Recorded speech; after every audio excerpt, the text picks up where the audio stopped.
Judgment Day. Questions? Is this fight some kind of a joke? No, it's not. Next question. If one of you gets knocked out, is it safe to say you've fallen and you can't get up? Does anyone have a real question? Yeah, we've got a question for you. What is this Grudgement Day you're talking about? Because it looks like we're about to witness one heck of a fight between two Hollywood old-timers. Although it also does look a bit like it could be a parody of Rocky. Let's go take. Yeah, maybe to the prom if you have nice. Hey guys, this is ridiculous. Push your Hey! No, sorry. I was just kidding. You know, I'm into it. Oh, God.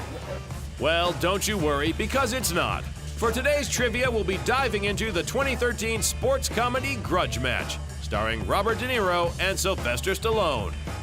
They've both starred in classic films as boxers, and you can imagine the audience loved putting the two together. De Niro played Jake La Motta in the 1980 biopic Raging Bull, for which he even won an Academy Award. Meanwhile, we all know Sly, of course, from his iconic portrayal of Rocky Balboa, a role which earned him 2 Oscar nominations. Since the first movie back in 1976, Rocky films have kept coming, which means that over the years, Stallone has had to refresh his boxing skills.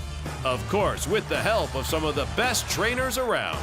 Sylvester had a guy named Bob Sally who's a professional fighter and trainer, and he has worked with him for about 10 years, and he was great. He was just great. Yeah, he goes through the motions.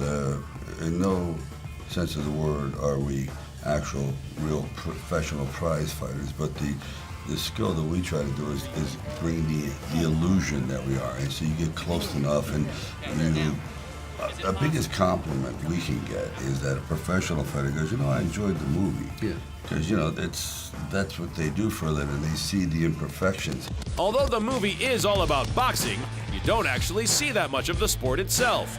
Instead, the story is more focused on the comedy of older fighters re-entering the ring.